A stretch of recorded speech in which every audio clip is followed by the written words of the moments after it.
I shall be telling this with a sigh. Somewhere ages and ages hence, two roads diverged in a wood, and I took the one less traveled by, and that has made all of the difference.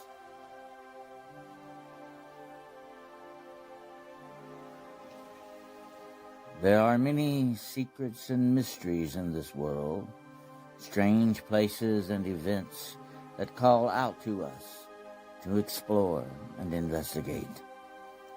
These realms of the unknown and the unexplained are waiting for us, just over the horizon and down a dark road. Join your host, Dennis Carroll and Gerald Fountain, as we take the road less traveled.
Hello and good evening out there in podcast land tonight, ladies and gentlemen. Good evening, good morning, good afternoon, wherever you may be in the world.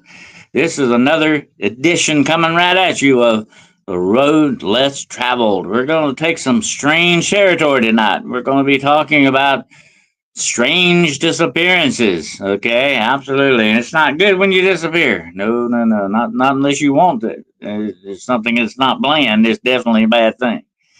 But I want to welcome you all here tonight. So buckle up, buckle in, and buckle down, and get ready for a very interesting show. And along with me is my good friend and co-host, Mr. Gerald Felton. Good evening. Good evening, sir. How are you? All right. Are you ready to tackle some strange disappearances tonight? I am ready. Great. Sounds good. Matter of fact, I got you up on the big screen here tonight. I'm in a little bit different location tonight. I'm watching all this on the big screen and looking at the comments. I want to welcome everybody in here tonight. Demaria, Kyle Smith, Blue Eyed Bandit, Shiro, hello dear, and Monica Davis, and David DeVeas, I'm sorry. And let's see who else we got here. I got Ida. I mentioned her, didn't I? Okay. And it's slowly starting to gather in the grotto here, Gerald. So it looks like we got a big crowd coming in and waiting. Maybe they're going to show up to see if we disappear at the end of the show. You never know. It could happen. Yeah, we don't want to go that route, definitely. But, this is, since I've, been involved in the paranormal all these many, many years, and I'm not going to say long, okay, because I hope I don't look that old. But anyway, this has been one of the most fascinating subjects and part of the paranormal. Strange disappearances, and, we've talked about this on many shows about 411, missing people, it goes on, all that stuff. And we've speculated on that for many years. But another interesting thing about this are the cases like Amelia Earhart, Judge Crater, Jimmy Hoffa, stuff like that. There's still mysteries ongoing. I love them. I know you do too, Gerald. You love a good mystery, definitely. Yep. Love a good mystery. That's absolutely true. And that's what these are. They are really some of the most interesting mysteries in the world. And and not only people single people like that, but you got, like the Marine Sulphur Queen and the Lost Squadron and the Bermuda Triangle. You got a lot of people disappearing in the Alaska Triangle. One of the most famous disappearances of all was the Edmund Fitzgerald in the Great Lakes. They recently found it. After all these many years, recently found the wreck, and of course, the interesting thing about that is they they don't want to mess with it. It's sort of like a graveyard, It's sort of a Right. tomb like thing for these Yep. people, and that's the same thing with the Titanic. The Titanic was missing for many years. A lot of people think don't remember that, but there was a long time, and there are other famous shipwrecks too like that. Um, the Bismarck. I don't know if they've ever actually found the Bismarck. The very famous German battleship. Yeah, I don't know. So you got a lot of strange and interesting disappearances in the world. No doubt about it. Not just people, but sometimes. And here's another thing we'll talk about by the end of the show: places disappearing. Okay, that's another thing. Not just people. Actual locations disappearing on us here. One of those is the most famous of all, and guess what that is, Gerald? That's what? Atlantis. Atlantis. That's Yeah. So we'll talk about that tonight. What's your favorite disappearance? Well, if you were going to pick out one case, is it Amelia Earhart or Jimmy Hoffa? What's your favorite? Oh, let's see.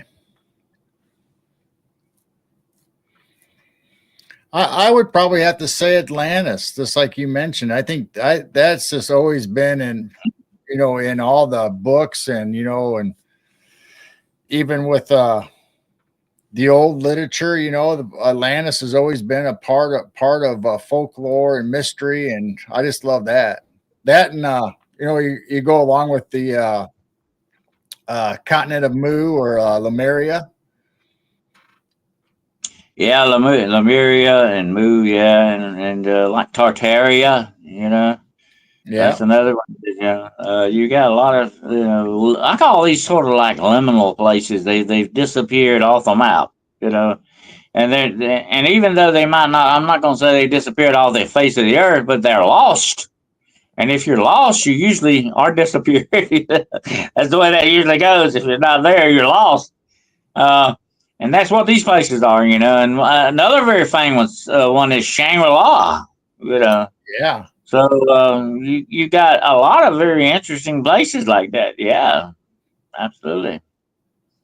But now the famous, very famous, I think when it comes to people, the one that really interests me a lot is Amelia Earhart, definitely. There's a lot of interesting stuff in that, And, I saw something recently, just bringing that up. It was yeah, there she is. Oh, she had guts. I liked her. She was a gutsy woman, a real adventurer, And that's what I liked about her. And she was actually the town I live in. She actually flew in here and stopped over one day at a fairground, not too far from where I'm sitting tonight. Actually, about maybe 2 miles away. And we've got a marker there. Amelia Earhart landed here. Wow. And so that's sort of a tie for me into that as well, because I've been to where she's been. And been actually the same location. But I was going to mention this. I saw something weird. I don't know if you've ever seen this, but it's a photo that was taken back in the 40s when she disappeared. I think it was the 40s or late 30s, something like that. And it shows this island, okay, very close to where they were searching for. And there's like these two plane struts sticking out of the water right off the shore, Yeah, I've seen that. And here's the weird thing, girl. And I'm going, hey, that might be a good clue there, it might be and I found to find out nobody ever actually went and checked that out. Why is that, but what I think one explanation was, and I did a little more research on that. I'm trying to figure out, hey, what's going on with that? And they said that plane was actually there before she disappeared, supposedly. probably why they didn't check it out. But I definitely would have been, looking twice at that. Definitely there. Hello, Somewhere, Jessica. Welcome aboard tonight, dear. Great show we had today with her, and it was great. If you missed it, go check it out on the Cryptid Hunters channel. And it's those Labubu dolls. Better watch out for them. yeah. They'll get you. But anyway, that's fascinating. I'll tell you somebody else fascinated with this. Josh Gates went looking for her one time. Did a great show on that, by the way. And supposedly, here's one other thing before we turn it over to you here. But the one other thing about her, they actually supposedly found some bones, and then they lost them. And I'm not, does that sound like a museum? Or what is wrong with these museums, Gerald? I went to the Why can we not keep something in these museums? What's going on with this? Or is this a conspiracy? Or what? Those Smith brothers in Washington, D.C. probably have them. Yeah. I don't know. That's freaky stuff. But if they could have tested those bones, found out if they were male or female or whatever, they could have, that would have solved the whole mystery. But nobody really knows. Here's the sad thing about that. They say that if she made it to an island, and I'm going to tell you a story here in a minute, okay? But they said if she made it to the island and died on that island, she probably ended up being crab food. Yeah, I've heard that. That's why the bones were scattered and carried off. Because crabs are very much like vultures of the ocean. They come after you. They do a really big job on you. And that may be what it sadly would have happened to her and her co-pilot if they made it out of the plane to them. But there is a story of a ham operator in Florida, actually at that very same time, picking up a supposed distress signal from her, saying that she had crashed and made it to the shore of this island. Oh. He said he actually picked up on this. Ham radios, they go all over the world, And it's not that far-fetched, Possibility could have happened. But these are the unwritten parts of history we'll probably never know about, but that is fascinating stuff.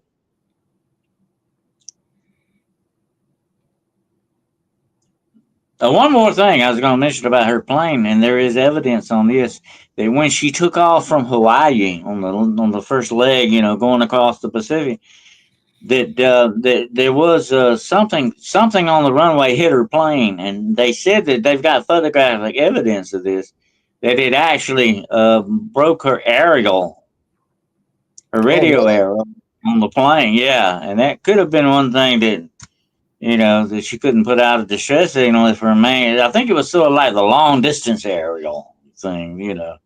Right. It could have been a ham, radio aerial or something like that. But it said that you can see in the picture, and it does look really rather convincing that it, got damaged somehow. Yeah. But it's a very, very interesting case. Absolutely. But I would say she is one of the most famous disappearances of all. By the way, folks, everybody needs to know, Gerald and I are doing my hat says all those who wondering are not lost. And Gerald's got the matching T-shirt, okay? I'm going to point that out to everybody, just in case you thought you were seeing something strange going on there with you. I don't know how that, you're talking about coincidence and all that. That's the way things go sometimes. But anyway, I don't believe in coincidences, by the way.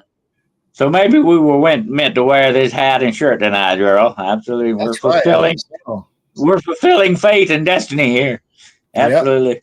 Yep. But what do you think about Amelia Earhart? What do you think? You got any theories? You think the Japanese got her? And what do you think of? I don't know. There's so much, like you said, there's so many different stories out there and information and the pictures, like you said, of the airplane wheels out of the water. Then there was another photograph later on where she was supposedly with her back kind of turned to you, sitting on a dock, but you can kind of see a side profile. And they said that they thought that was Amelia Earhart, and that photo was taken supposedly after she had crashed. So, I mean, there's so much stuff out there, and you just wonder, did she make it? And they've always searched for the wreckage and never really found much. Then a few years ago, they said they thought they found something, but I didn't know if it ever got identified as her plane parts or wreckage or anything. Well, here's the thing about that, Gerald. And I've read a lot about this case. Definitely done a lot of research on it. It's fascinating. But if she wanted to disappear, if she wanted to, why would she do that? Because she seemed to be a person that kind of liked the limelight. She kind of liked the attention. It seemed like, and she was. I'm not saying that was her only motivation. You know what I'm saying, but right. And she just does. It just does not seem to me to fit the bill of somebody that would want to disappear. You know what I mean? For certain reasons. I mean, she had a lot going with her, and like she had. She wasn't poor. I think she had a pretty good estate when she, left, and her husband, I think, was very, very well off. And so I don't know. She just doesn't seem to fit the criteria of someone who wanted to disappear. Would want to. There are rumors that she had an affair going on with her co-pilot, Fred Noonan.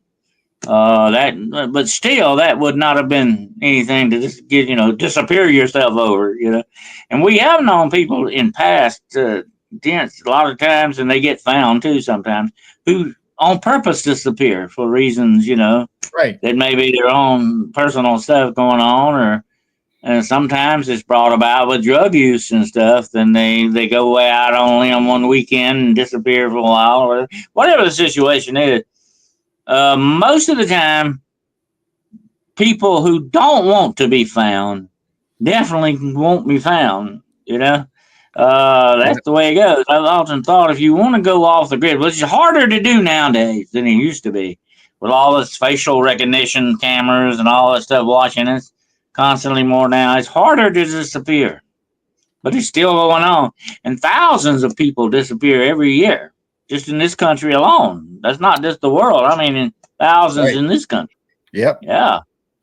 And, we've talked about that before and in the national parks and stuff like that. And I've said this, and I stand by it. It's almost sometimes you got to sit back and wonder, is something out there actually hunting the human race? You have to wonder sometimes. Absolutely. Could be. Yeah. Maybe it's like a Twilight Zone. Maybe there's an alien zoo somewhere with a bunch of celebrities and people in it. Yeah.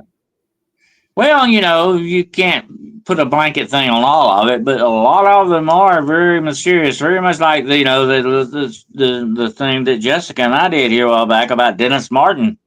That is a fascinating case, and they were me. Here's the thing about Dennis Martin that stands out to me, and I said this on that show that time.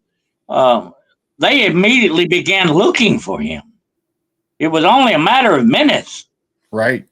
I believe without a doubt, somebody took him. Somebody or something took him from point A to point B or wherever he went.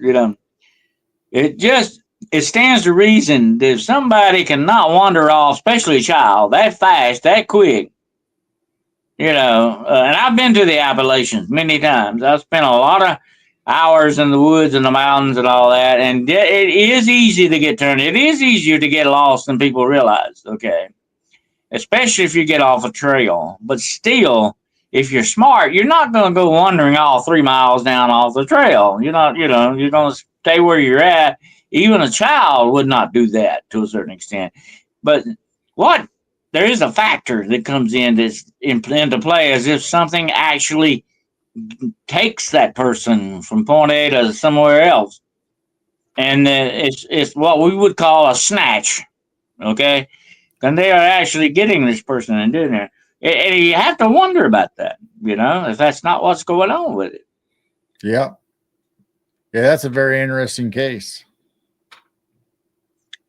Yeah, but I mean, they actively, just within like 10 minutes, began looking for this little boy. I think they found his one of his shoes or something. That's another thing. And like I say, I'm familiar with the very area that he disappeared. Matter of fact, I walked down that same trail. I looked around for him too while I was there. But anyway, I was kind of keeping an eye out just in case. You never know. But I might find the one clue that breaks it all, and that would have been neat. But anyway, I mean, it was not that thickly what we would call heavy brush. It was not that. It wasn't jungle stuff there, folks. I mean, it was pretty well open. You could see. I mean, how could and the thing that really come home to me, Joe, was how could you lose somebody that quick in this place? Was very, very strange to me.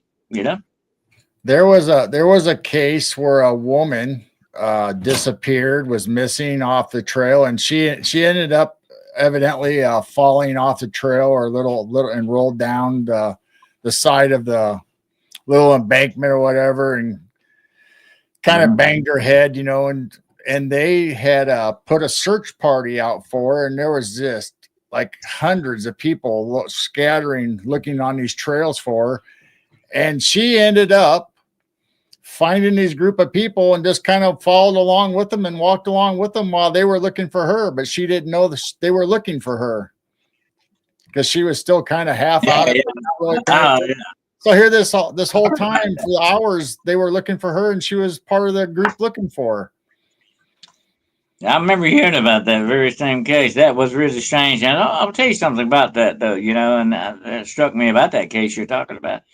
I think this woman was disoriented or something was going on with her. Okay. Definitely some kind of mental episode or something. But just like with the dentist, the dentist case here, the Dennis Martin case, that terrain didn't have any places like that. It was pretty open. You know what I'm saying? Yeah. And if I were looking for somebody and you had a hill like that or a ravine or something, that's the first place I'd go look. I mean, I would definitely say, hey, maybe they fell down this thing, go look down there. And that's strange. But here's the thing about that. And I'm going to tell everybody listening now, if you ever get lost, don't keep wandering around. You're only getting more lost. Okay. That's all you're doing. Stay where you're at, and they will probably 9 times out of 10 find you. But if you're still moving, you're a moving target, and that makes you a whole lot harder to find. Right.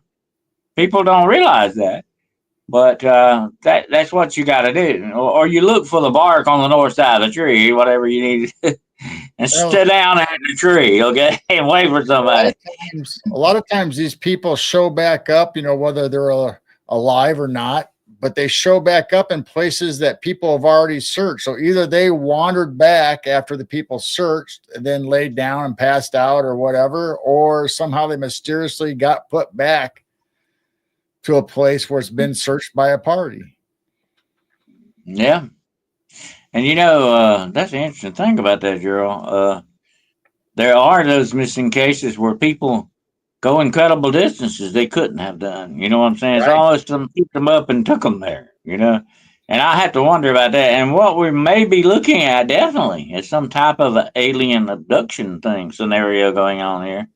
In certain cases like that. Remember the fire in the sky kind of thing, that happened with those guys in Louisiana, So that's not that highly improbable either that just an outside force is doing that, That's weird too. Yeah.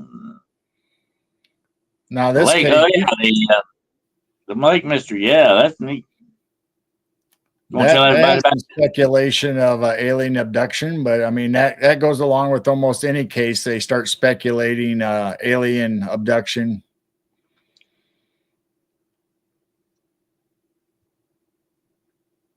Yeah. Well, there you go. That pretty well illustrates what we're talking about here, And along those same lines, there's supposed to be. By the way, it makes me think about that. There's supposed to be a whole Eskimo village that disappeared. Nobody knows to this day what happened to them. And on top of all that, listen to this. Not only did the Eskimo disappear, their dogs and pets went with them, and also the bodies in their graveyard were gone. Oh, my. Yeah. That's supposed to happen, I think, in some part of Canada. But you got to wonder, what's going on with that? You got some kind of alien tie-in with it, Very well possible. I mean, we don't know. That's but you know, I've often wondered about that alien abduction. I've studied many cases. I've talked to a lot of people who've had it so-called alien abductions or encounters, whatever you want to call it. And the one thing that kind of sticks out with me on a lot of this stuff is that sometimes here's the weird thing, Gerald. And I'm not saying I'm not painting all this one color, okay? But let me say this. Sometimes it's almost as if these people have implanted memories. Oh, You know right. what I'm saying? Yep. Yeah. And I have to wonder about that because um, if maybe they are on purpose being done this way as a sort of manipulation by aliens. In some kind of I don't know if it's an experiment or they're just having their jollies doing this or what, you know.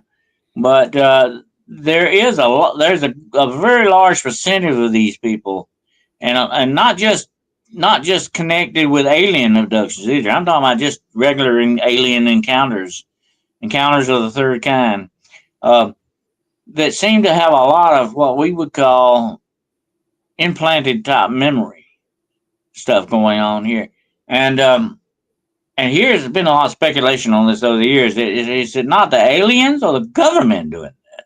Right. I was Yeah, just you getting know. ready to say it could be a three-letter agency in one of their projects doing that. Yeah. Oh, yeah. Absolutely. It's very strange. You got a lot of unanswered questions and a lot of that stuff, Gerald. Actually, that still needs more deeper study on that. But I've talked to a lot of people, and I'm not a hypnotist. I'm not a hypnotist myself, okay? But I've talked to some people who have actually put these people under, and that's what most of the time they kept saying. They said, I'm getting a feeling that this is not authentic. That it is an implanted thing going on here. That they didn't. They think they experienced it, but Right. didn't. Yeah. Yeah. And I wonder too if some of these so-called implants have something to do with that as well. You know, Very well. and it could be governmental stuff too, for that matter. But we do know, without a doubt, Earl, you'll back me up on this. The government is really big into a lot of experimentation with things. You know, Absolutely. as a matter of fact, they experimented with you and I when we were little kids, giving us all kinds of shots and all that kind of stuff. You know, a lot of Yep. people forget about that, but you got a lot of that going on when you were kids. You know, especially back in our generation. We even all got the smallpox vaccine thing. You know, we all got scars from that. Uh, and there was a lot of weird stuff went on back in those days. You know, and we know now they were deep into experimentation on a lot of this stuff. You know. But yeah, I agree with Russell. I think a lot of times these so-called aliens are definitely demonic in many ways, and they're just masquerading as this. But there also is evidence, and there could possibly be certain aid. I'll be talking about this Wednesday night, by the way. Certain alien species that may be cooperating with the demonic. Ah. That's an interesting thought. What do you think about that, Joe? Yeah, very well could be. I mean, you never know. I mean, we're a lot of times we're just speculating. We're trying to put a piece of the puzzle together. So, I mean, it could be demonic. It could be just a alien entity working on its own, or maybe sometimes it could be our own government. I mean, we don't really know because a lot of times we're not left with all the clues that lead us, but we have to kind of discern and use our best judgment which way it leads us. And it could be a matter of checking all these boxes because it's all the same answer. Could They be. could be Maybe they're all this all could be working going on. together. Yeah, yeah, yeah, yeah. I don't know. It's very strange, but yeah, we definitely know this. I can tell you this without a doubt. Okay, and you'll back me up on it. The government can make you disappear when they want you to. You know, look at the witness protection program. Okay, that's just one example. If tomorrow they wanted Gerald Fountain to disappear, Gerald Fountain would disappear. That's just the way it goes with the government, okay? And I Yep. never will forget. I never will forget that woman at Roswell that gave her deposition to that Fulberg colonel, Air Force colonel. She gave her deposition of what she supposedly saw, And he said something very interesting here. It's always stuck out in my mind. He said, "Okay, now you forget everything you told me." And she looked at him and said, "What do you mean? Forget everything I told you." He said, "Look, lady, it's a big desert out there. They'll never find your body." That's kind of plain in my book. That pretty well lays it out, you know. Um, I think when they want to shut you up, they can shut you up. Definitely, if they Yeah. have to. They don't. They can do it. They've got. And here's the thing: is what I mentioned on Jessica's show today. They've got way more money than they need to do this stuff with. That's the bad thing about it. They got plenty of money to do it with. The things that you and I can never do. We don't have that much money, but they got an untapped resource of money, and that does stuff in this world, doesn't it? Not, Gerald? It does. I mean, money makes the world go around, they say. Mm-hmm. Absolutely. But anyway, there's been a lot of very strange cases over the years, and I remember that one. I know you're familiar with this. I don't know if you got any pictures on it, but there was that very famous case. I can't remember the name of the farmer that stepped off of his porch, walked across a field in front of his house, in front of his wife and children, and disappeared. And for days later, they could hear him calling them from somewhere, and they just couldn't see him. And it sounds to me like what you got here in this case is definite portal activity of some sort.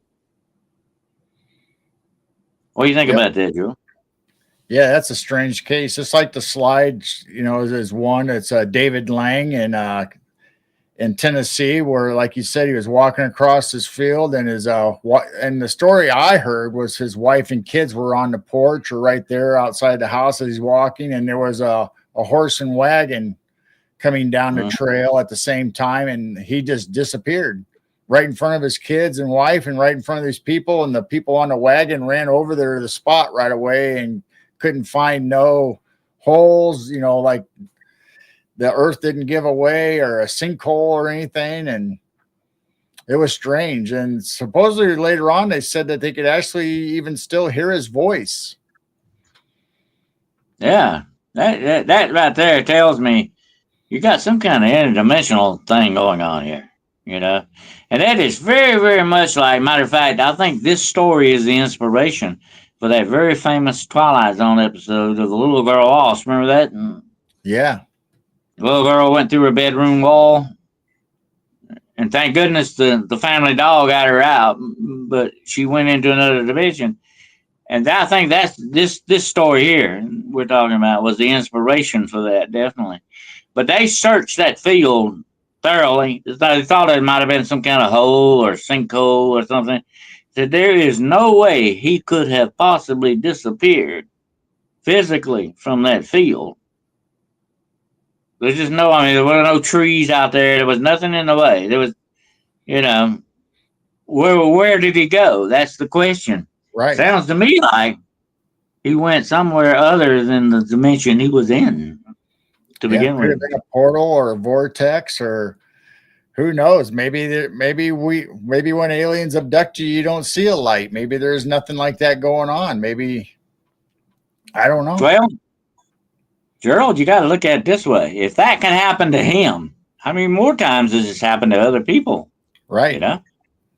And maybe this is what's going on in some of these parks, national parks, and all these other disappearances. I'm not saying every one of them, man. Like I say, you got a lot of predators out there. You got a lot of traffickers. You got all this other stuff going on. But what percentage of it that's so unexplained may be explained by this?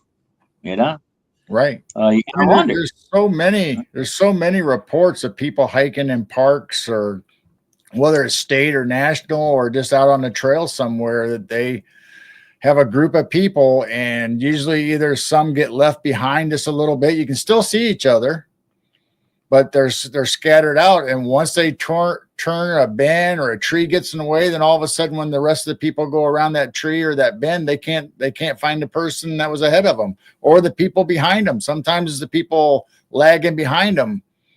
The next thing you know, they're missing. Well, I'm going to tell you, there is a very famous case. I don't know if you've ever heard about this, and this sort of illustrates the point. But there was a case of a group of hikers, and some of them went across this bridge. And they were like, messing around on the other side of the bridge. They were right there at the edge of the bridge. Okay. And they said all of a sudden this fog come in, like across the water and come up on the bridge. Oh, And one of the hikers from the second group wanted to get to the ones in the first group, and he went through that fog and went to them and never came out on the other side. oh, wow. And a lot of times these portal openings and junk like that, they have fogs and mysterious myths associated with them sometimes, and you have to wonder about that. Be very leery if you ever run up on something like that. Be very, very careful, because it may not be what it appears to be. And if fog does not act right, or mist has some weird properties about it, my advice to you is not to mess with it. You might not, ever be seen again. That's Yeah. a good possibility. Yeah. But I'm How gonna tell many you what. movies? Let me tell you this, Cheryl. Okay, and this is all I can tell you about it. Okay, I saw a thing over 8 foot tall walk behind a tree and never come back out on the other side. I saw Wow. that with my own eyes, and to this day, I don't know where that thing went. And the only thing I can tell you, it had to be something like that. It didn't go in a hole. It didn't go up a tree. It didn't go out through the woods. It was just there one moment and gone the next. And the Wow. only explanation I have for something like that is it had to be some type of an interdimensional shift or something to be able to do that. I mean, what else could there be? Right. And Absolutely. this thing was over 8 foot and at least 5 or 6, 7, 800 pounds. I don't know. It was huge. Okay, that's all I can tell you. It was huge and right in front of me, and I saw this. It wasn't maybe you missed it when you know it went behind that tree, never came back out. It didn't come because I went over there and looked for it. I looked for it for 2 or 3 hours after that. No footprints and nothing. I did find tracks in the dirt that led up to that tree, but no other tracks around it. Wow. And many times, Gerald, people who have actually tracked skinwalkers have had this thing happen too. My good friend J.C. Johnson had this happen to him. He was trailing a thing. Here's what happened. This thing was on four legs. Okay, he was trailing it, and it got to a certain part of the canyon. It was 2 legs. Oh, wow. And then it got further on down the canyon, and there was nothing there. It was just gone. There you Now, That's let me good. tell you, when you trailing something like that, you got something very out of the ordinary going on. I'll bet you Absolutely. up then. Mm-hmm. I tell you, that's weird. Of course, I actually had that happen to me one time in the mountain, North Carolina. I was trailing something that was on 4, and all of a sudden, down in the creek bed, it went to 2. And this was not a bear, folks. Okay, I know what bear prints look like. These look like big, huge wolf prints. Okay, and this thing went from 4 legs to 2 legs. And that's when them Cherokees with me said, okay, that's it. We didn't sign on to hunt werewolves. We're leaving. And so that was the end of my hunt. But anyway, I mean, I saw that with my own eyes.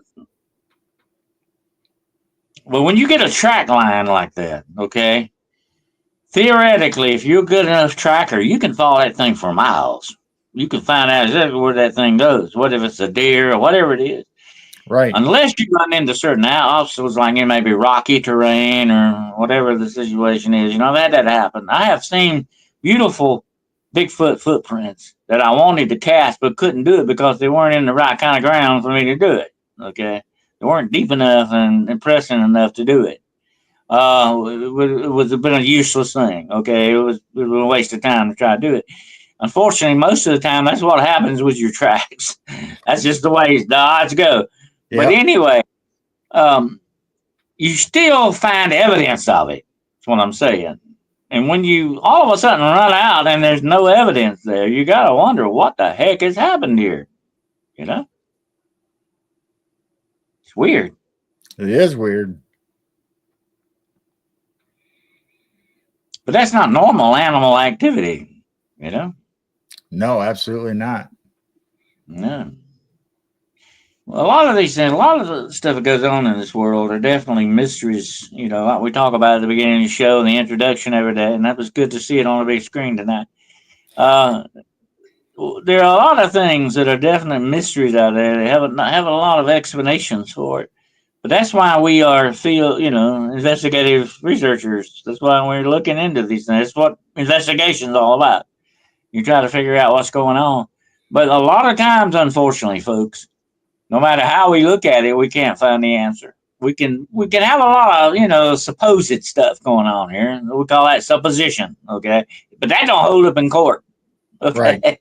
That don't Yep. work in court. So you got only so far you can go when you investigate these things. But that's what mysteries are all about. That's what makes them a mystery. Yep. Absolutely. What we got next? You got some more pictures for us? Well, yeah. Here's Stephen Clark, 23-year-old, went on a walk in 1992 with his mother along the shoreline, or like a trail that they have in their area. And Stephen had to go to the restroom, so he used a public restroom, and his mother just kind of hung out, right there outside the restrooms, and he never came back out. And she had people, asking people as they were coming in and out of the bathroom if they'd seen him, and they'd said no. And she called the police eventually, and they searched the whole area and couldn't find him. No trap doors, no nothing. He just never came back out of the restroom. As far as I know, I don't think I've ever heard of aliens snatching anybody out of a bathroom like that. That's weird. So I don't know. Is there a portal, a dimension that opened up while he was in there at the wash sink, or? But the funny thing is, other people were going in and out of that public restroom on the beach there as they were walking along. That's strange. Very strange. Theoretically, if he'd have wanted to disappear, he could have went in there, maybe changed clothes and put on a hat or something, come back out. You could have done something like that. Maybe somebody would have missed you. You know what I mean? Possibly. It's just strange that his mom or his mother said that she was outside. She didn't say she was directly outside of the door, but she was there at the restroom. It was a cement block kind of building, like a public restroom you'd see in a park or somewhere. Why would he would want to do something like that? He doesn't seem like the kind of type that would do that. I don't know, because I don't know him. Very strange. It's like what Sherlock Holmes always said, Gerald.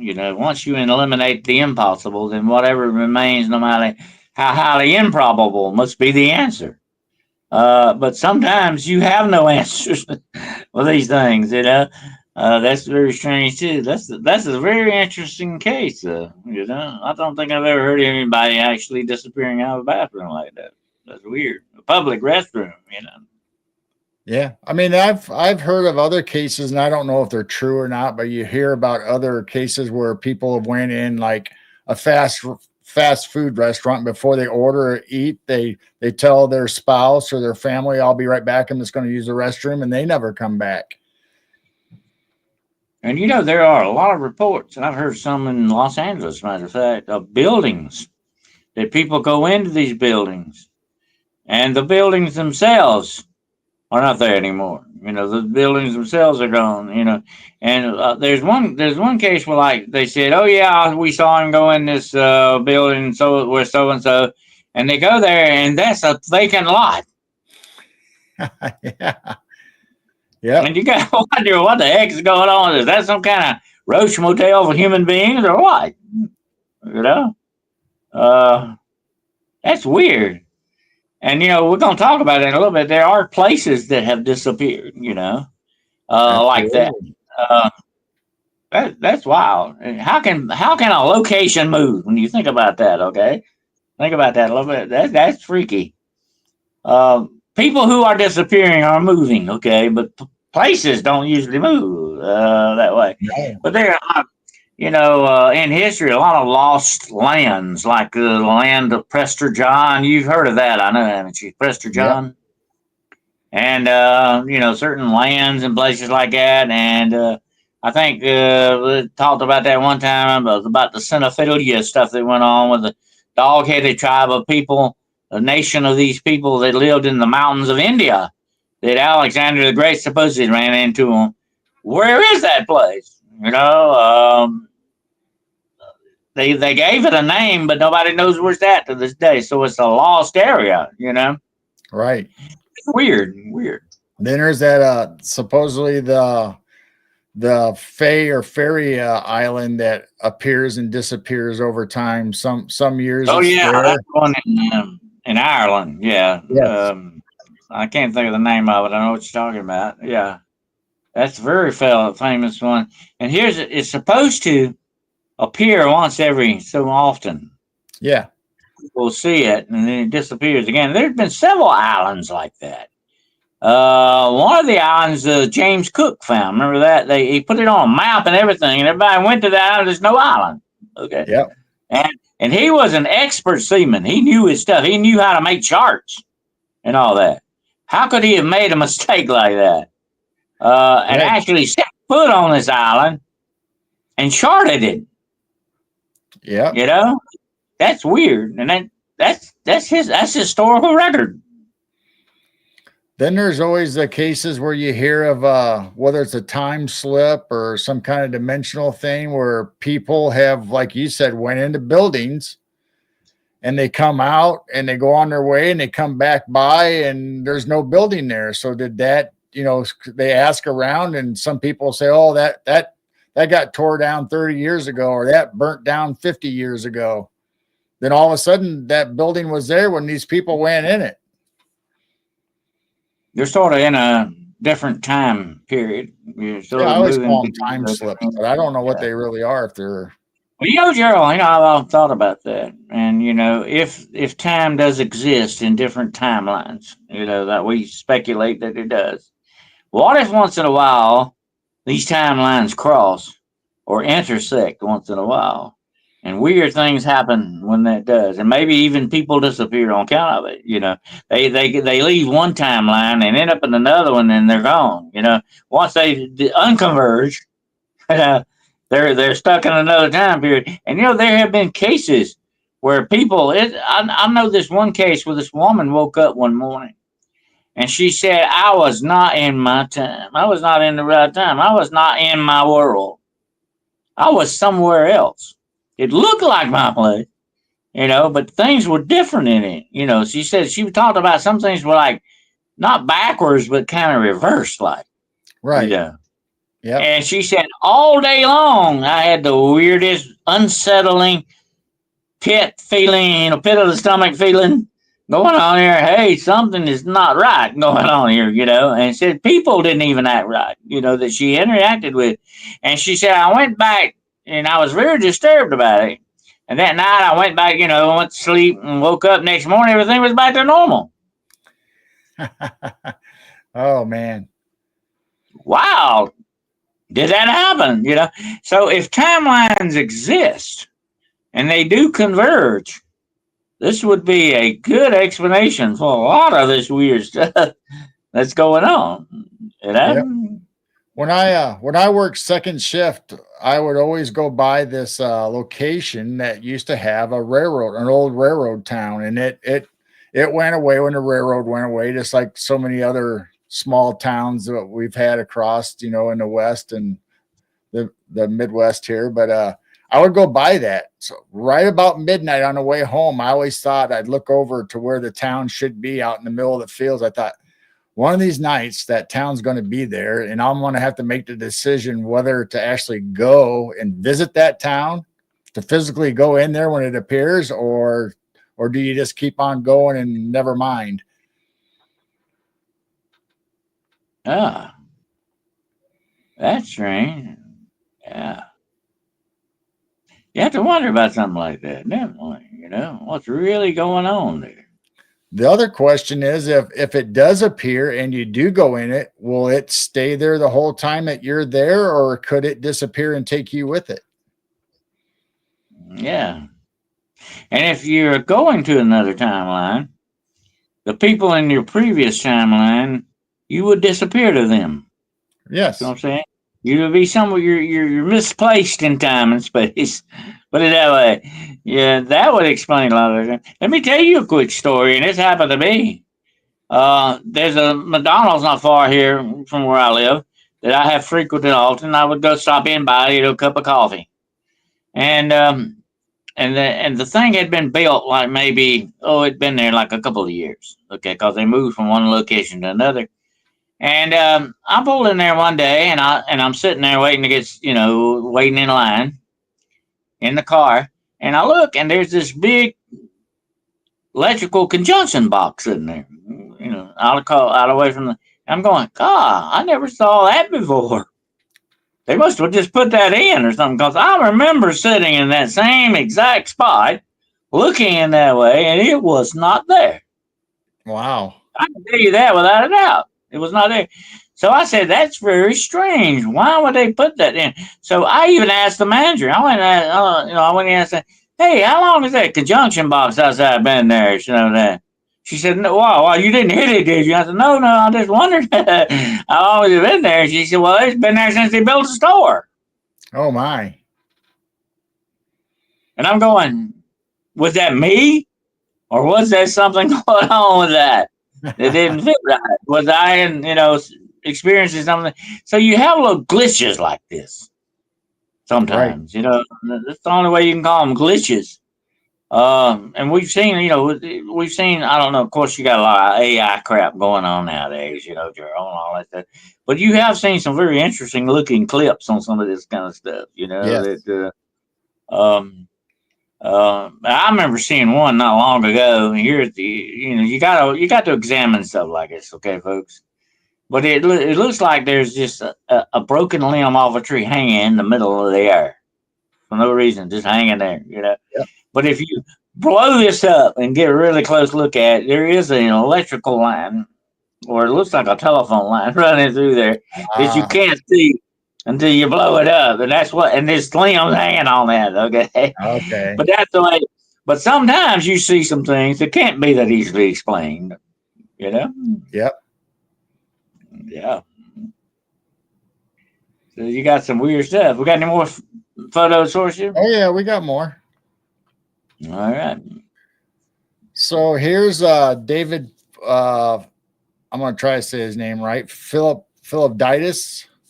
And this was in 2018. I don't know, somewhere around there in the 2000s. He's a Toronto firefighter. He was on a ski trip in New York, and he ended up missing on the slopes.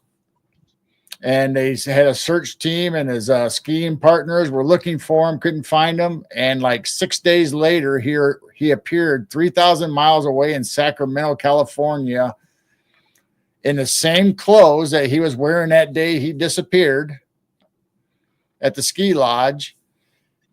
And he had no ID, no money, no memory really of how he got there. He was just wandering around the streets till somebody found him and recognized him, because they had a nationwide thing. It hit the press as the AP press.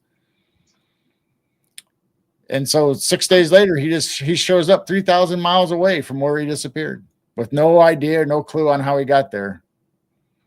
Well, I'll tell you this, Gerald. Okay, even in 6 days, you're moving out pretty good to do 3,000 miles. That's amazing. I mean, look at that. That's if you look at that map, that's all the way across the whole U.S. almost. And you'd have to hop a plane to do that. From Lake Placid all the way to Sacramento.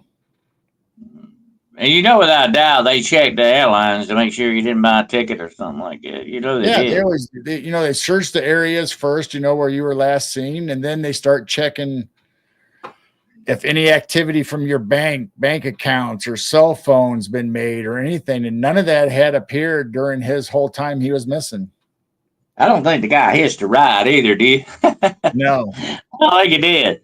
Not 3,000 miles, my God. He didn't even have any ID, money, credit cards, his wallet. None of that stuff was on him. The only thing he had on him was the clothes that he had on his back when he was ended up missing that day. Yeah, that's wild.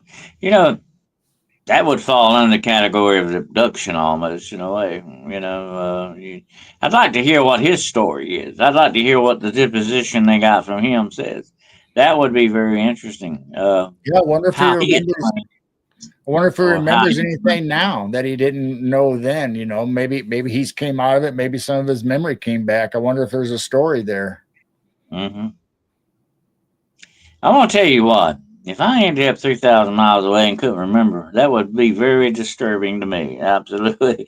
If I could remember how I got there, I don't know. That is very freaky when you think about it. But if Absolutely. if you got brain fog or you have some kind of short-term amnesia, whatever, however you want to explain it, I mean, you know something's wrong, but you don't know what is wrong. Well, usually, Gerald, when you get amnesia, even short-term amnesia, you got to either be of some kind of an illness or a brain injury or something like that going on. When you have that. Uh, he looked pretty healthy to me in the picture. I don't know.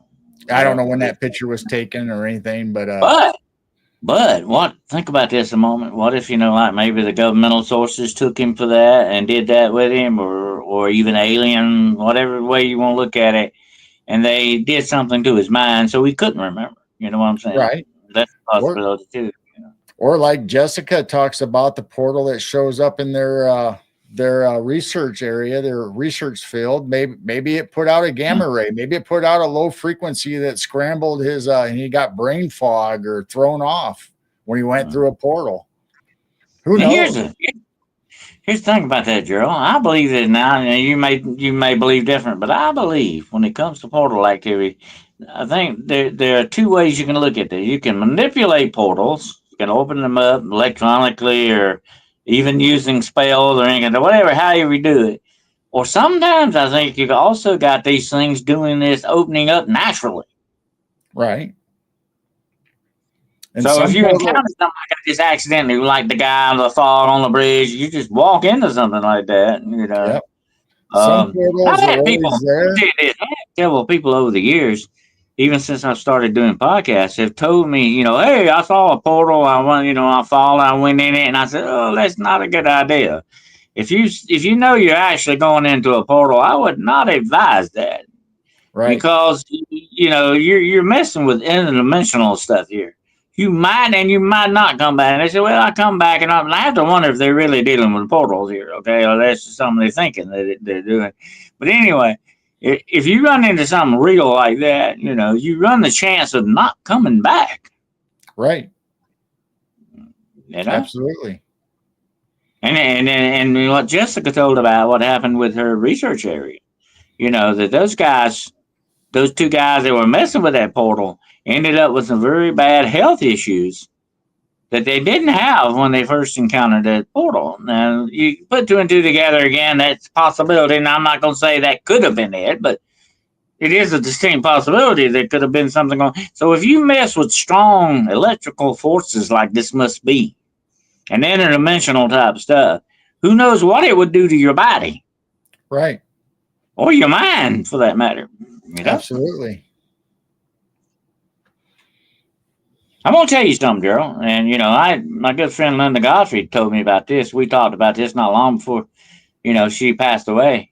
But she was feeling good. She was doing okay, and she went on a case that she was doing, and said that right after that case, she was diagnosed with cancer, just like out of the blue, and Oh, it just come out of nowhere. So she told me, said I wasn't feeling bad, had no signs of it. All of a sudden, I just did a regular physical checkup, and they found it. Fourth, fifth stage cancer, almost like. right. And she said, "Where did that come from?" I mean, just out of the blue like that. And she said, and then she started doing research on that and found out other people had experienced things like this that were, deep into paranormal research and stuff and doing that. And my own self, I've had an encounter that I think almost cost me my life. Wow. Okay. So these things you need to handle very carefully because you don't know what actually you're dealing with and how they may affect you. I'm not saying you should live in fear about these things, but you need to respect it, just like you would respect a 500-pound bear or Right. a mountain lion. You better respect it, okay? You may not like it, but you better respect it. That's for sure, because it can take care of you in a hurry. And maybe portals are that way too. You need to be. If you ever encounter something like that, call me first, okay? I want to know. But if you ever encounter something like that, please be very, very, very cautious how you deal with it, because you might end up being one of those that's never seen on this world again. Yep. That's freaky stuff. But 3,000 miles, my gosh, that's a lot of territory. Like I said, I don't believe he hitched. He didn't hitch that one. No, I don't think so either. Yeah.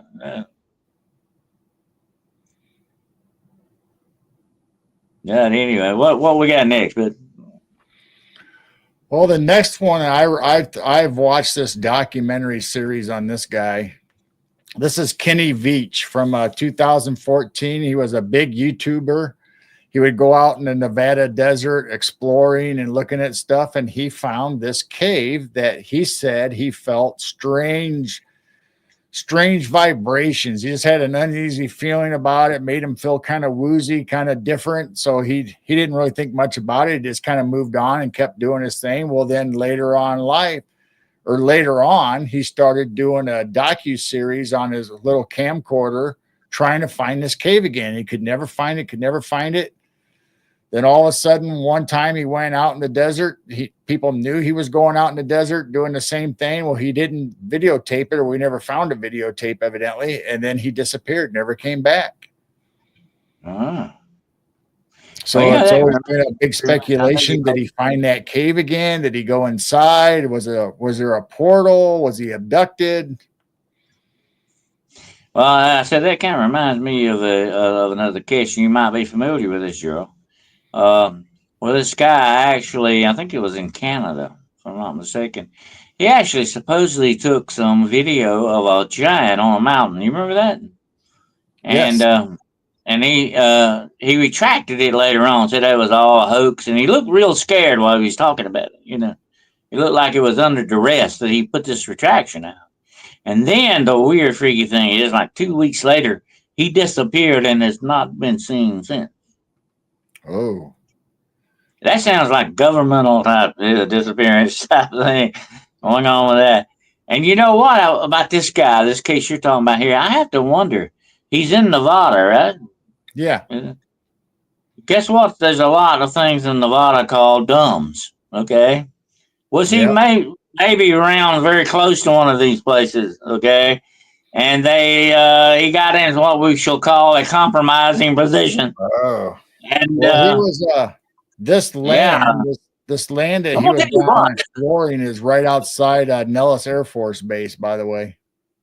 There's a story, and I cannot remember, like I say, in the pictures. I just remember the story about it. But the guy was spelunking in a cave, okay? And he was alone, which is not a good idea to ever do that alone, folks. I don't care what you do. You should have people with you. But anyway, he was spelunking this cave, he was caving it. And he walked through this cave, and all of a sudden he hit a section of the cave that didn't look right. It looked more like it was, manufactured kind of a thing, the way it was cut, like, it wasn't normal looking. So all of a sudden he come up on a dead end wall on the cave section, okay? And he put his hand out and said, well, what's going on here? And his hand went through it. It was a hologram. And he said he stuck his head in the hologram and looked, and it was continuing the cave. And he looked, and it was like an underground base. And he saw like reptilians walking around with uniforms on, all this kind of crap. Wow. And he said all of a sudden one of them looked at him and saw him. All his head sticking through this hologram, And I said, boy, that's when I turned tail and took off. And he said, and he went back the next day. He said, I'm gonna get shot at. I'm gonna take video of this. He didn't have his camera with him, And he went back next day with the camera and said, I'm gonna get video of this. So I want to show everybody this, because nobody's ever gonna believe me. And he went to, and the doggone cave that he was going to, now had a door over it, an iron door with a lock on it, and a sign that said private property, no entrance. Wow. Huh. You know, freaky things happen when you get close to those underground places. I've heard a lot of stories about that. That might be what happened with this guy. He could have, Maybe. you know, got in the wrong area.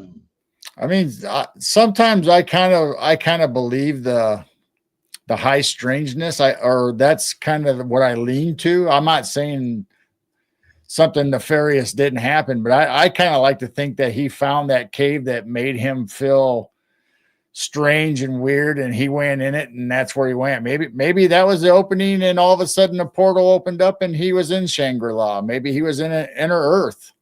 I don't know. Well, here's our rumors, Cheryl. Okay, that certain alien species have what we would call, I guess, stations on this planet, where they can travel from place to place using Right. portals. Okay. And you see this very thing in a very famous movie you ran the other night. One of my favorites, They Live. Um, you see that talked about in there, you know, transportation stations, you know, Yes. by a portal. Yeah, It maybe he's would off not be that planet. far fetched if you were to accidentally stumble upon something like that, you know. That might be the last thing you ever did, too. They live, definitely.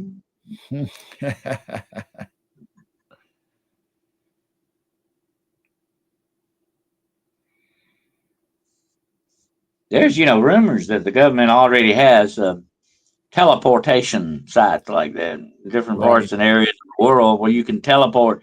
You can be in Istanbul, and next thing you're in London. You know, you step through a doorway, you're in London or somewhere. This would be the perfect way to travel, by the way, folks. This would be a revolution that mankind has been waiting on for a long, long time. And if they have that kind of power, who knows what else they have. But there's supposed to be rumors that there are teleportation stations.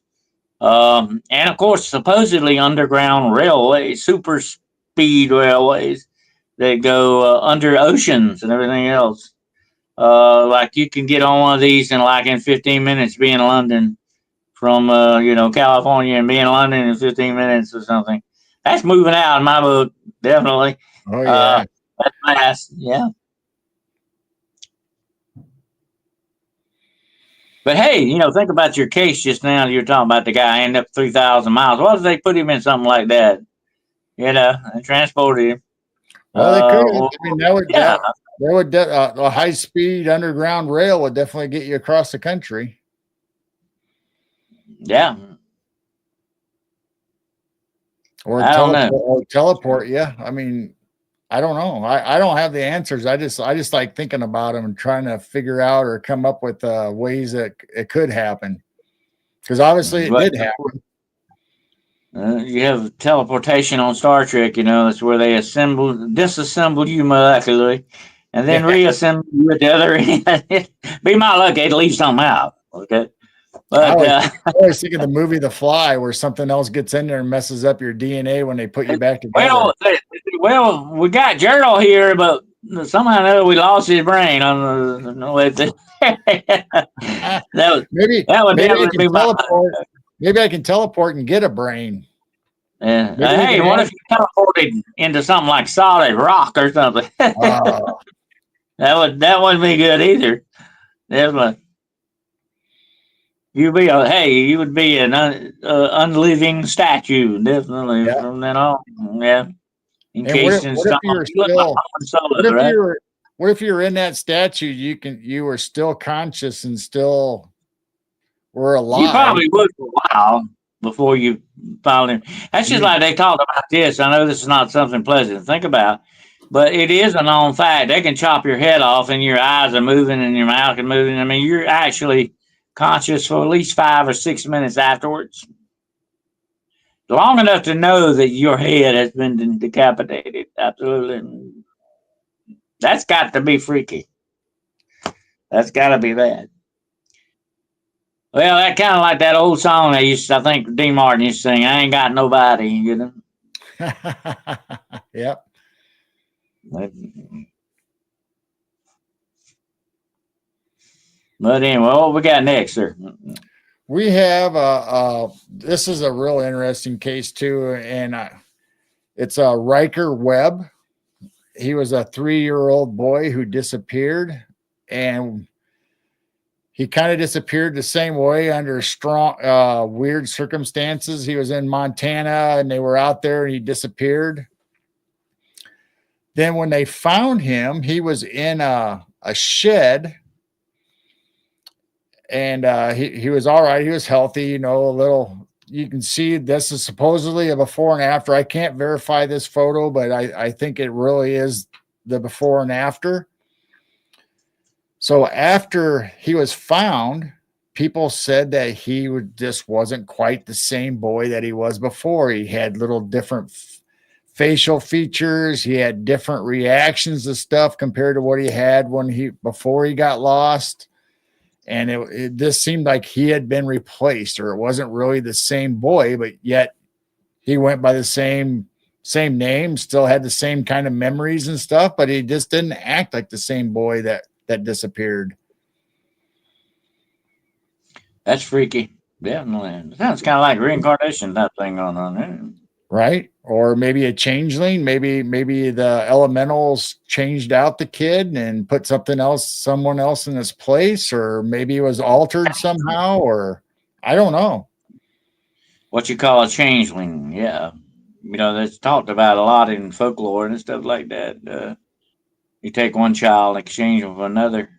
Usually fairies do that. The teal fairies do that. You know, I don't know if you've ever heard of the teal fairies. They're very malevolent. Yeah. They're kind of evil fairies, yeah. And they're known to do that with changelings and all that. But, you know, some of these disappearances end good, like, you know, with Elizabeth Smart, who had disappeared. And like a year or so later, they found her actually living with this guy, you know, on the street. And he had actually brainwashed her, I think, to the point where she was so scared that she didn't try to get away from him, him and his wife. And I think this poor girl was like raped nightly by this guy. And I think she had to live with him like a year, wasn't it? About a year or something like that. And somebody actually recognized her on the street. You know, they thought she was probably her body was somewhere. You know, they thought she was Wow. gone. And so it ended happily for that fact that she was found. You know, and she does actual talks about that to this day. She does lectures on it, and she does a lot of motivational speeches. You know, about overcoming things in your life and spiritual and you know stuff like that. So, but anyway, some of them end good. You know, that's good. You know that people do get found. Unfortunately, most of the time they're not still with us when they're found. You know, their bodies are just found. And here's Yep. the interesting thing about that, Gerald. You know, you hear a lot about cattle mutilation, but there's a lot of human mutilation that goes on. You don't ever hear about that much. Right. Very much along the same lines as cattle mutilation. Okay, and it's not just cattle, folks. Most of the things were horses, not just cows. Horses have been done this way. You know, one of the very first famous, well-known mutilations was Snippy the horse. That was the name of it. That was the name of the horse, Snippy, and it was found, you know, done this way with certain organs missing and all that stuff. And there's even one case where, like, I think like a 500-pound bull was found in a house. How did he get in this house? I mean, it was bigger than the door. How did you get? How did you get to get in there? And it Right. was found. And listen to this: it was on top on a table in this house with parts missing off of it, and then you know it was a regular mutilation type thing going on. And here's like there's been many mutilations found, Gerald. You know, where they look like they've been taken from point A to point B and dropped out of the air to these places. You know, that's freaky too when you think about it. But I was just saying that a lot of people, a lot of things, and we got to look at this too when it comes to disappearances. There's a lot of satanic. I know it sounds like, you know, oh, Dennis, you're talking about satanic panic stuff now, but there is a lot of that goes on, and that is tied into some abductions. Definitely the trafficking and all that that goes on with this, A lot Yeah. of people, you know, a lot of people don't realize this, Gerald. When people get, hey, one thing you need to look at when certain people disappear in this world, could they possibly be actually in slavery? You know, there's a lot of real slavery still going on in this world. People are being enslaved every day, folks. Uh, they're being put to work in sweatshops and in fields and crops and doing all that. They are actually taken into slavery and used for these things. That's where a lot of these people disappear to.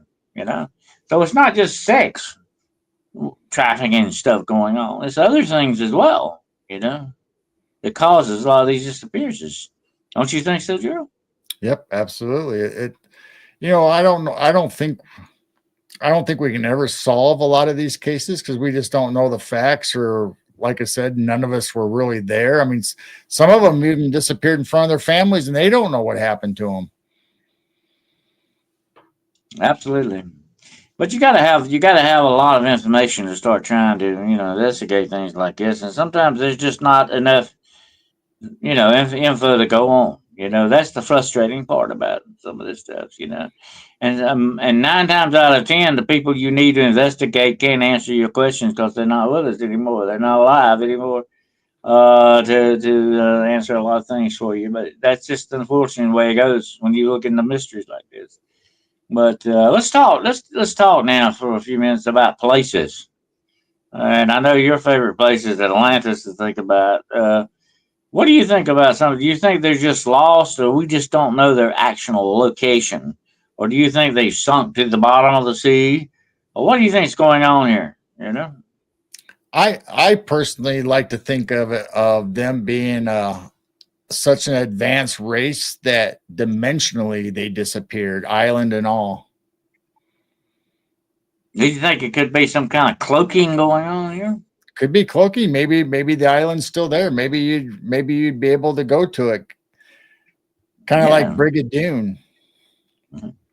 Yeah, Brigadoon, very famous thing. Comes shows up only 100 every 100 years, and that's an interesting legend as well. And like that island we were talking about off the coast of Ireland, I cannot think of it. I know it, and I cannot think of the name of it. But anyway, it supposedly disappears once in a while and reappears. Um, that is fascinating to think about. Absolutely. Yep. Um, if those places are still there, but we just can't see them, you know. Um, I Maybe think Atlantis had the technology and they put a dome or a force field around them, and maybe they sunk themselves and it's still down underneath the ocean somewhere. I'll tell you Kind of what, like Harold. Aquaman. If you could, if you were aliens that could manipulate time and space, you could definitely cloak something you wanted to. You could definitely hide it.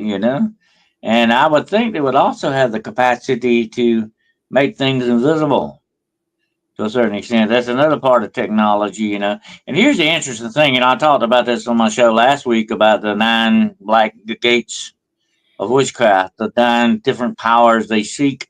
And it's very strange how most of these powers line up with science. There's a lot of stuff that the science would like to have, like teleportation and invisibility, shape shifting. This is a dark science. This is a shadow science in many ways when you look at it that way.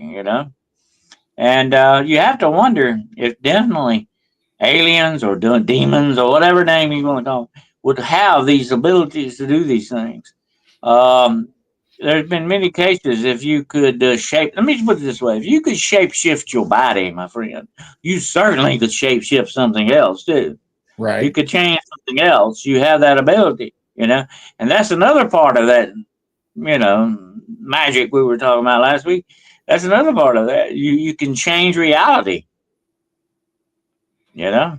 And that's what happened, of Absolutely. course, supposedly with the Philadelphia experiment. The ship was there one day minute and then teleported to another port the next.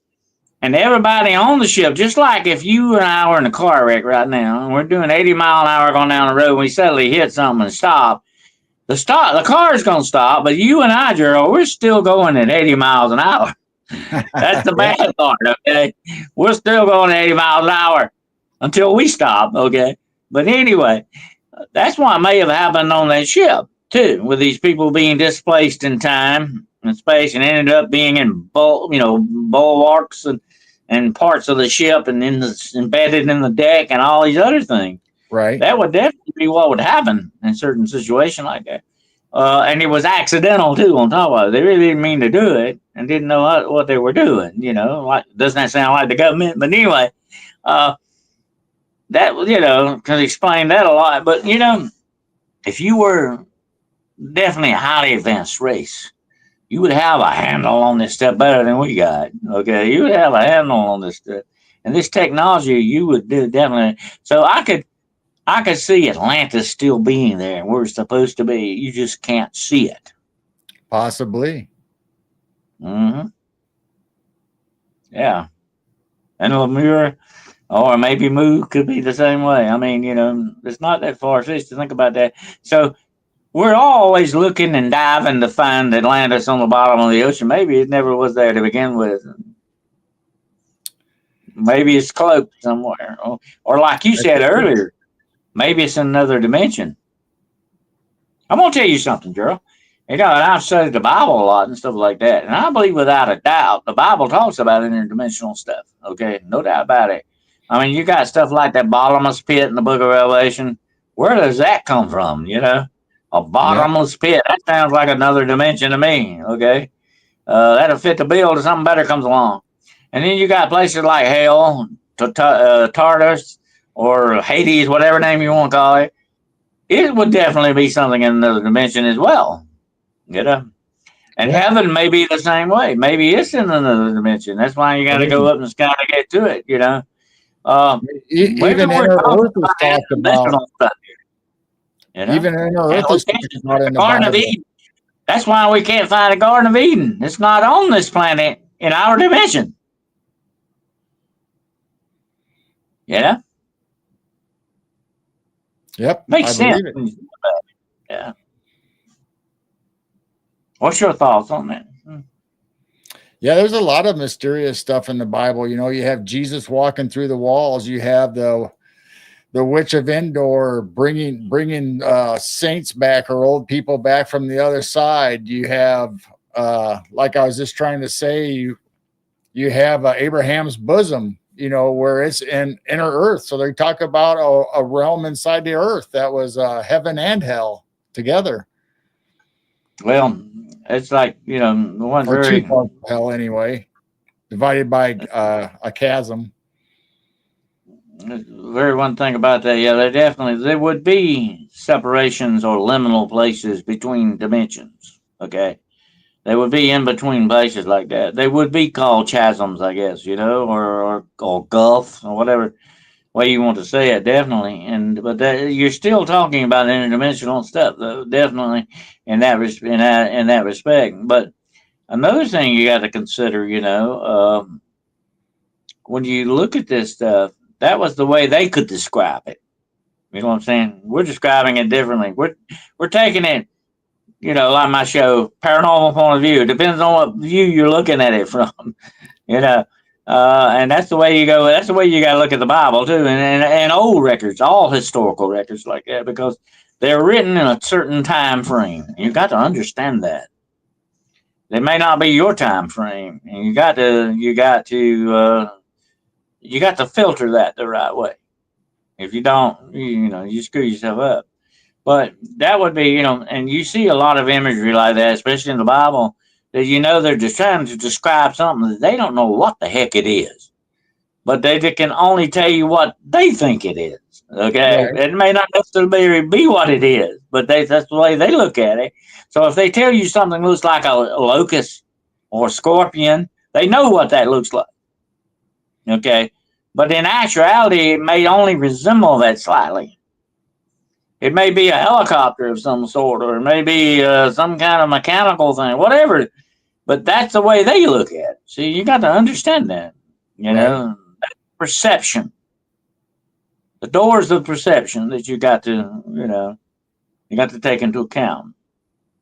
But definitely, I think without a doubt, there got to be some interdimensional type stuff going on in this world to explain a lot of things like that in places like Atlantis or Shangri-La, if these places don't want to be found, I think without a doubt they won't be, you know?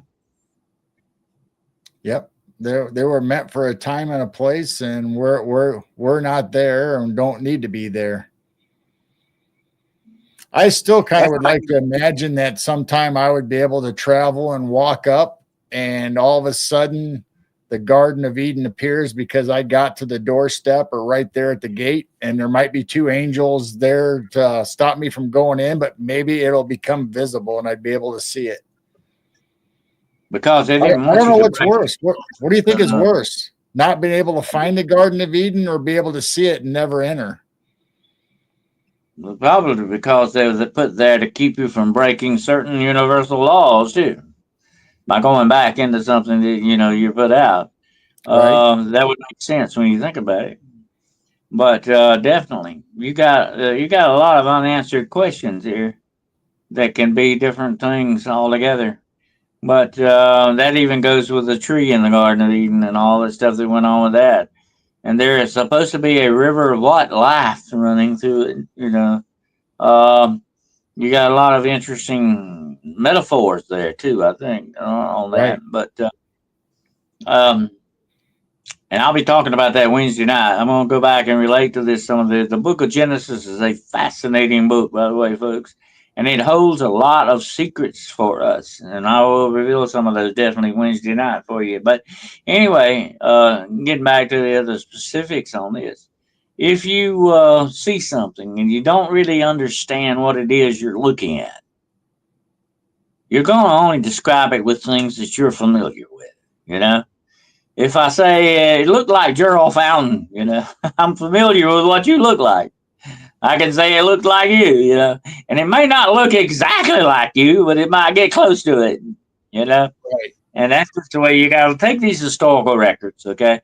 But a lot of people don't understand that. They say, oh, they don't know what they're talking about, or they all mixed up or something. But they're not giving them, to me, they're not giving them the benefit of the doubt, that they were trying to do. It's just like in Ezekiel, a wheel inside of a wheel spinning. That could be one of those plasma orb UFOs that we see pictures of that's been flying around, or like when they left on a flaming fiery chariot. Maybe that was a UFO. I was going to mention this today on Jessica's show, and it's very fascinating. This is the Indiana Jones type stuff here, okay? What am I today? But you may have heard about this, but they actually declassified a CIA document the other day. And in the document, a remote viewer was tasked with finding the Ark of the Covenant. Right. And he supposedly found it. And he said where it's at. Now, there's a lot of this thing blacked out, okay? You don't get to see a lot of it. But it's retracted, okay? It's redacted. But anyway, redacted is a very nasty word when it comes to government stuff. But anyway, he said it's there and it's in a stone box. And he couldn't see it because it's in the stone box, but he said it is still emanating power from it. Right. Where it's at. Wow. And supposed to know where it's at. Ron Wyatt, who has did a lot of research in this, you're familiar with him, I know, Gerald, and supposedly found it and said that the angels in the room with it told him it will not be revealed until the time is at hand for it to be revealed. And I think that's very true. I don't think whether it's in that room with the angels, I don't know that for sure, but I think without a doubt there's a reason why it hasn't been found. And one day we'll know why. Because it's meant to be revealed at a certain time. Right. Yep. That's the way a lot of stuff is. I think, that's like, you and I having a shirt and a hat tonight. Certain things happen for reasons, that we may not know about, but certain things will be revealed too, that have their own time to be revealed in. Every time, put it this way, I'll get poetical with you. Every time has a season, and a season has every time. Right. Yep. But I saw a guy. I was telling you about that before the show, and I advise everybody to watch this. If you go to YouTube, it's called Expedition Bible, and this guy's a great Christian archaeologist, and he actually found the lost river. You know, there were 4 rivers, which Eden was between, supposedly. Remember that? Right. Yep. And he found there was one they called a Pishon River. And the Pishon River, nobody knew where it was. He found it. But it's just a riverbed now. The river dried up. But it's just a river. He found it. And he goes there and shows you where it's at. He shows you the bed, the riverbed, everything. There's no doubt about it. That's the river. Okay. So that tells you that, yes, there were 4 rivers watering this garden. So it was, it wasn't a fable. It wasn't a fairy tale. Okay. It was real. And I would advise everybody, if you want to watch some fascinating stuff, go check out his channel, Expedition Bible, on YouTube. You can, it's free to subscribe. Check it out. He's got some great videos on there that bring this archaeological evidence alive and show you how very accurate as a historical record the Holy Bible is.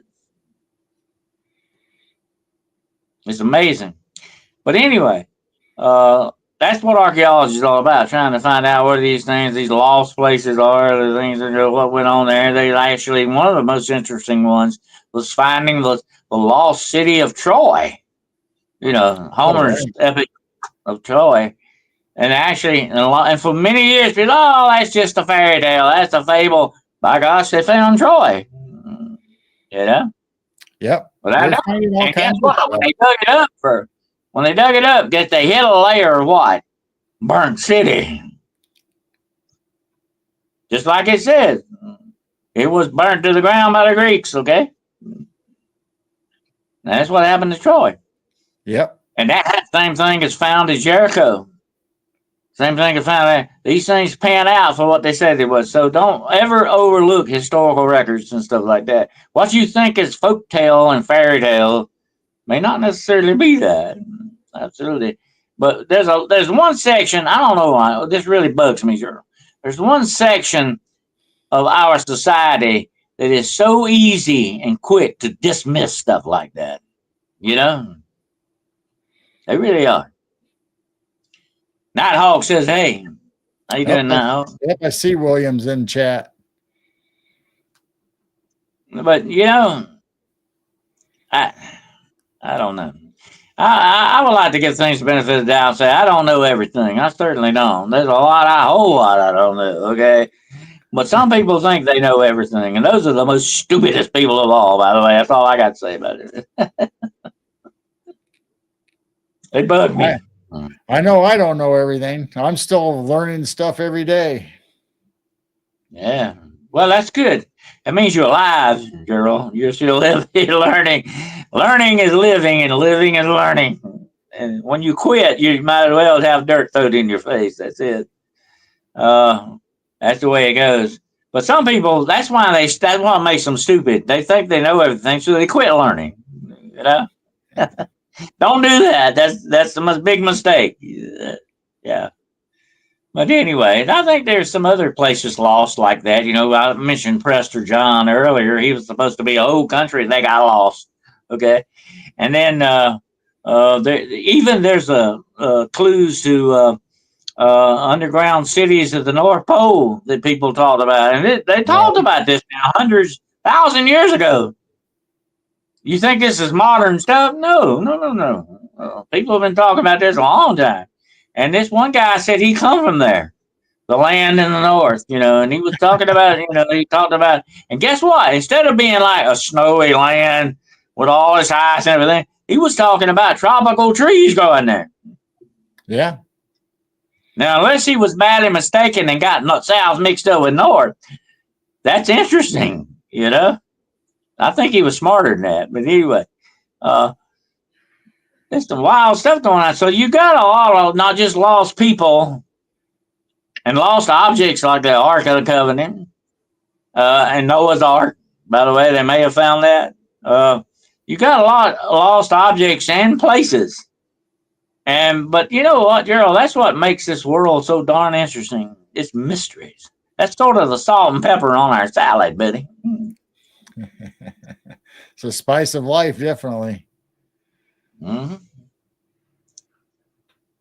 Yep.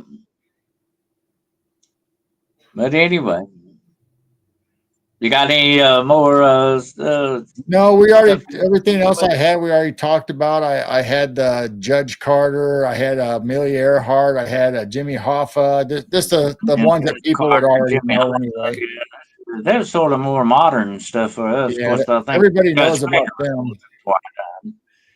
He just walked out of it. I think he wanted to disappear though, The and I judge. think he succeeded. I think he succeeded because he walked out of his office one day and he had a lot. I think he had been caught in some criminal activities, and he was Oh, facing okay. Because the facing article I read, some rough waters ahead there, and I the think he wanted to disappear. the You article know, I read, he was a New York State Supreme Justice, and they were getting ready to crack down on the mafia and underworld, and that's when he ended up disappearing. Now, whether he was involved in that, I don't know. Maybe he had ties to the mob or something. well, the mafia is very much like the government. If they want you to disappear, you will disappear. Okay, and of course, I think Jimmy Hoffa ended up in a 55-gallon drum somewhere, and may still be there, waiting to The be found. the Yeah. latest the latest book written on Hoffa, and they made the movie out of it. They threw him in a wood chipper. Yeah, that's another possibility. That would be an excellent way to get rid of the evidence, would it not? They took him out in the backwoods and threw him in a wood chipper. Oh, yeah. Absolutely. Very strange stuff goes on in this world. I'm going to tell you what, organized crime is very good at doing a lot of things like that. Absolutely. And I was telling somebody that the other day. A lot of people don't realize one of the biggest organized crime operations in the United States was what? The Hells Angels, by the way. They were sort of like a mafia on motorcycles. That's what they were. And then you got the Russian mafia, you got the Italian mafia, you got the Spanish mafia, you Yeah, got the Mexican mafia. You got a lot of different mafias were operating in that. No wonder, boy, I tell you what, they got a lot of competition, don't they? yep, Absolutely. absolutely. That's a cutthroat business, though, isn't it? Literally. Yeah. Yep. But anyway, that's the way it goes. But it's been a very interesting show tonight, folks. Absolutely. There's a lot of strange, mysterious disappearances out there. A lot of places and items and things, that we have to wonder about. And what makes me feel good when I lay down now and think about it, probably I just hope without doubt they're still out there waiting to be found, eventually. The one thing about mysteries, and I love a mystery just like Gerald said he loves one. But here's the thing about it. Sometimes you just hate to solve them. And Right. it kind of takes all the fun out of it Yeah. in a way. Yeah. But yet, the other side of you wants to solve it. Definitely. That's the way mysteries are. That's the way it goes. But this has been a great show tonight. And I think we've turned this thing every which way but loose, almost 2 hours here. And, but we will definitely see what we come up with next week. What you got going on this week, Gerald? Um, Probably our normal shows Wednesday night. We got the Night Owl Lounge where we hang out with everybody and chat and just talk, and have fun. Then we'll probably be doing movie nights again on Friday and Saturday night. And then Sunday we have Jesus Pion coming back on. He had to cancel last time due to technical problems and internet problems. So hopefully we'll get that all straightened out and he'll be back on with us this Sunday. Okay, we'll be looking forward to that then, definitely. And don't forget now, Gerald has a store, folks. Okay, so you need to go and check that out. I highly recommend it. And we'll see if if I got the link for it. Anybody's giving me a link on it, I can put it up on the thing here. But check his store out and see if there's anything you definitely can't live without on there. Okay, Yep, absolutely. we got Yeah. some new shirts and designs in there, and so if you want to go in there and check it out, we would be grateful. So there's the link. Jane just shared the link. There we go. There's the link for it right there, folks. Midwest Night Watchers merchandise. Get it while it's hot. Okay. All right. Absolutely. So anyway, definitely. Well, now this week I've got the next show coming up, Hunting the Shadows, and this may very well be one of the most important podcasts I've ever done. It's called The Rise of the Nephilim, the Fallen or Rising, folks, and we're going to talk about that. Prepare for war. Okay, this is one of the most, I think, most important ones I've done, and you need to really watch. I'm recommending this to everybody. You need to watch it, okay? Not just because I'm doing it. This is information that you really, really need, and stuff you really, really need to know. And hopefully, this will clear up some stuff for you. Hopefully, it will answer more questions and raise them, okay? But we're going to be looking forward to that. That's this Wednesday night at 9 o'clock p.m. Eastern Standard Time on Hunting the Shadows YouTube podcast channel. And Friday night will be Paranormal Point of View. I had that Gone Girl on there Oh last yeah. Friday night Yep. with our buddy Gus. I had them on there, and who knows what I may come up with next Friday. Okay, but anyway, check that out. That's at 9 o'clock p.m. Eastern Standard Time as well. And of course, I will be appearing on. Um, I'm going to be talking about those nine gates again on Aquarius Rising Thursday at 1 o'clock p.m. Eastern Standard Time. You don't want to miss that. I'm going to go into a little bit deeper detail on those nine gates of dark witchcraft. Okay, so you might want to check that out as well. But anyway, also check out my books on Barnes and Noble and Amazon. And if you need to contact me, um, you can get me at denniswcarroll.com. Okay. And there's a thing on there where you can contact me if you want to talk to me. And also, I have been honored by D.A. Weinstone to, in her next book, which is coming out in about 2 days. It's called Monster Hunters of America, and this is a best-selling series, by the way. So she did me the honor of doing the foreword for her. All in Wow. that. So check Awesome. this book out, and it's about vampires. Okay, it's one of my favorite subjects, nevertheless. You'll have And to so bring check it out. DA on. Yeah, it's going to be available on Amazon. Yeah, definitely. And I will definitely be posting links to it when it comes out. Okay, folks. So yeah. And if you want to go check it out, but it's going to be great, I think.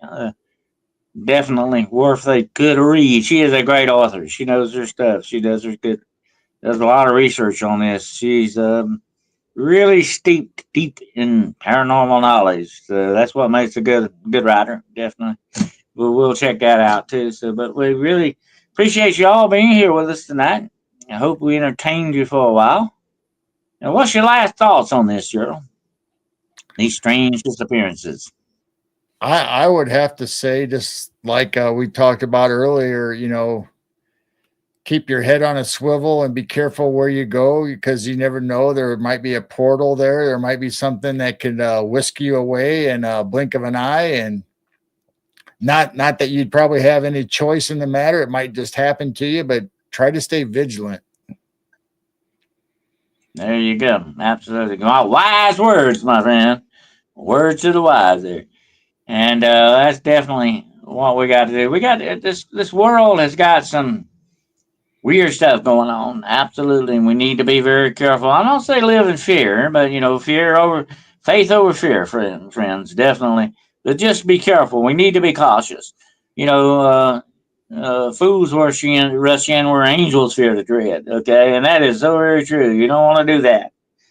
But we just need to be cautious when we deal with certain things, especially things like that actually mess around with actual time and space. That can be strange. That can be some weird stuff. Absolutely. But also, I forgot to mention, I will be on Dave Scott's show, and I think in about a week on Spaced Out Radio, and I will post a link for that when time arrives, and I also will be doing another episode with Marlene on Miami Ghost Chronicles. We'll be Oh, checking that out, and that's in the future as well. So we'll be looking for those coming down the line as well. I forgot to mention those, but anyway, um, that's on the itinerary. Okay, but Gerald and I, we stay busy. That keeps us out of trouble most of the time. try But to. sometimes Gerald had trouble come looking for you, don't it? Yeah. Absolutely. But anyway, we appreciate you all so very much for being here tonight and your support. Absolutely. We appreciate your support so much and all that. And it's very important in your family. Don't ever forget that. Okay. And we appreciate that. And we'll be looking forward to the next time when we all get together and as friends and travel down the road less traveled. Absolutely. And we appreciate that. And thank you so much for being here tonight. Take care of yourselves. Godspeed until we get back together again. And until then, I will see you in the shadows. Good Good night. night, everybody.